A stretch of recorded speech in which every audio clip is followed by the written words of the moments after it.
In problem set 31, we want to be able to use one either imaginary or irrational root in order to factor the whole polynomial. So in order to do that, we're going to use the fact that either the imaginary or the irrational roots always come in pairs. So because we have minus 1 plus 3i, its conjugate minus 1 minus 3i is also a root. We're going to use those two roots to give a quadratic equation, take our polynomial and divide by that quadratic to get the other factor, and then use that to completely factor the polynomial. So first we need to take those two roots to get a quadratic. We're going to take and subtract each root. So we're taking x minus a minus 1, so that will give a plus 1. And then we're going to also subtract the 3i. That will become a minus 3i. And then we're going to subtract this. So we're subtracting a minus 1, so that will be a plus 1, and we're subtracting the minus 3i will be the plus 3i. So they will always be the same, except for the last one will be a plus and one will be a minus. Because of that, this is an a. If we consider this together as one thing, this is an a minus a b and an a plus a b. We know that that becomes a squared minus b squared, so we have x plus 1 minus 3i squared, which will now, if we use FOIL, this is x plus 1 times x plus 1. That will give x squared plus 2x plus 1. And then this is minus 9i squared. I squared is minus 1, so this part will be a plus 9. So we will end up with the quadratic x squared plus 2x plus 10, because this is now the plus 9 added to that plus 1. We're now going to take and divide our polynomial by that. So how many x squareds go into x to the fourth? Well, x squared, we need another x squared to get that. We're going to multiply. That will give x to the fourth. We multiply by this also, 2x cubed, and x squared times that is 10x squared. Then we're going to subtract that. These cancel. We have minus 4 minus a 2, so that's a minus 6x cubed. We have 7 minus 10 is a minus 3x squared. And then these other terms we bring downwards. Then we're going to multiply by a minus 6x times x squared will give minus 6x cubed. So now we're going to multiply that minus 6x times each part. Minus 6 times 2x is minus 12x squared. And minus 6x times plus 10 is minus 60x. We're subtracting that. So minus a minus, they cancel. Minus 3 minus a minus 12 is a positive 9x squared. And minus 42 minus a minus 60 will be a plus 18x. And then we bring down the 90. And finally, we have to multiply x squared times 9 to get 9x squared. 9 times that will now be 9x squared plus 18x plus 90. Because we're using these to factor, I will just note that the last step will always give you 0. In this particular, for what we're doing, they're all factorable, so this will always be 0. If it's not, that means you've made a mistake.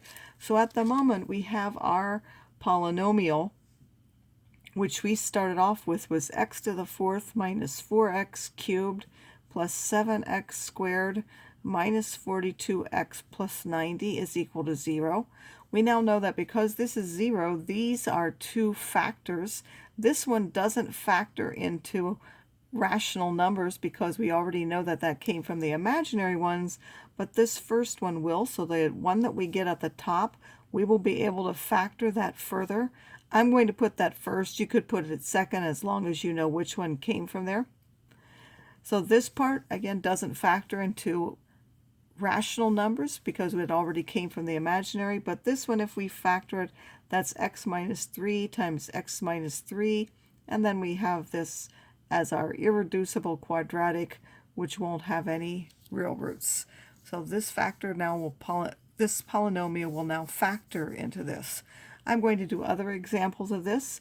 Here are irrational ones also come in complex pair or conjugate pairs. So the conjugate of this is with the minus. We will have the same thing. We're going to subtract each part. These were both plus, so they will both become minus.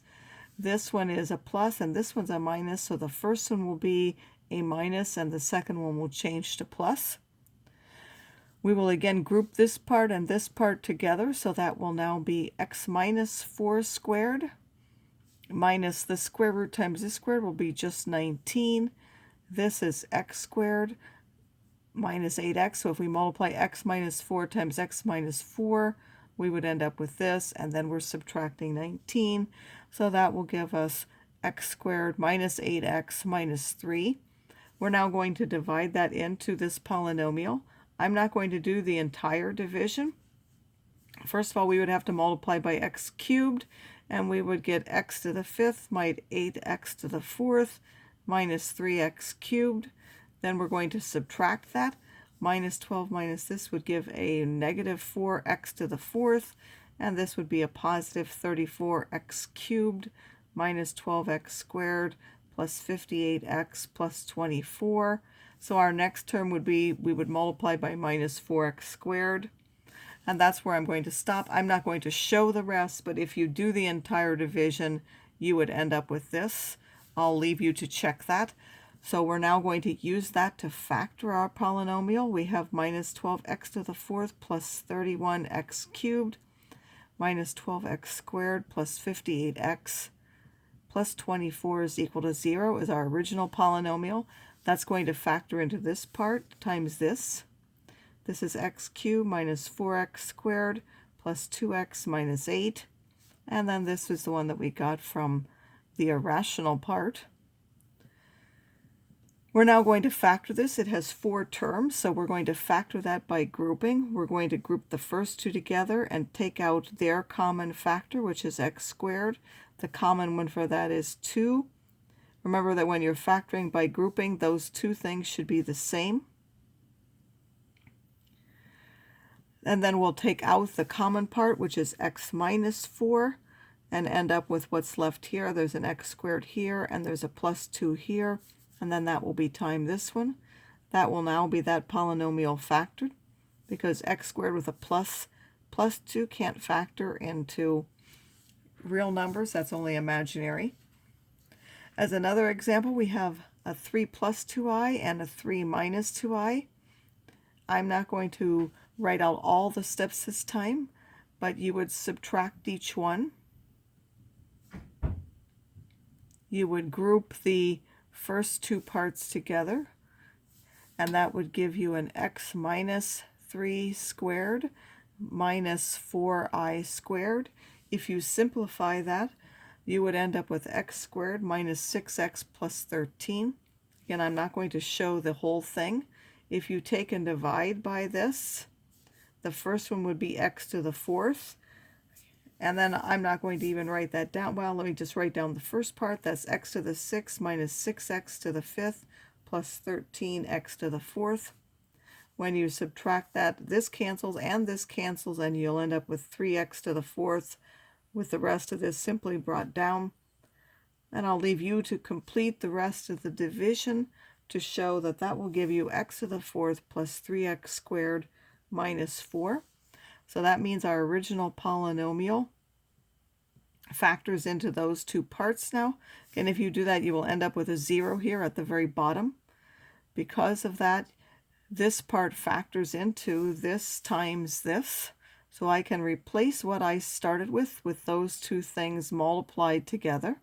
I'm going to take the one at the top, which is the x plus 4, 3x squared minus 4, and it will multiply by this, will be equal to that. So this whole thing can be replaced with those two multiplied together. This one now, we already know that's imaginary that gives the imaginary roots that we started with. This part, though, is a quadratic and x squared. The factors of 4 that subtract to give 3 are 4 and 1.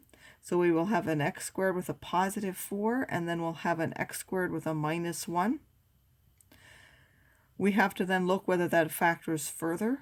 The first one is an x squared with a plus. That doesn't factor with real numbers, but x squared minus 1 is an a squared minus a b squared, where the b squared is 1, so that will be an x minus 1 and an x plus 1.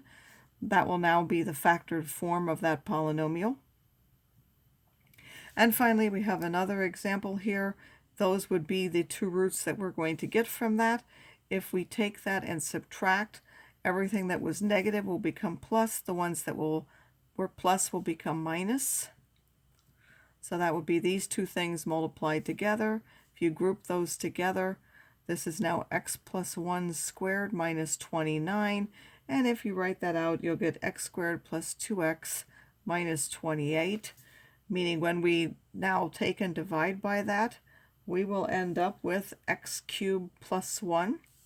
So our original polynomial, x to the 5th plus 2x to the 4th minus 28x cubed, is now factored. Again, the last one will be 0, so that's why we know it factors. I'm not showing that part, but the remainder for this is 0. That's why those two can be multiplied together to give us this.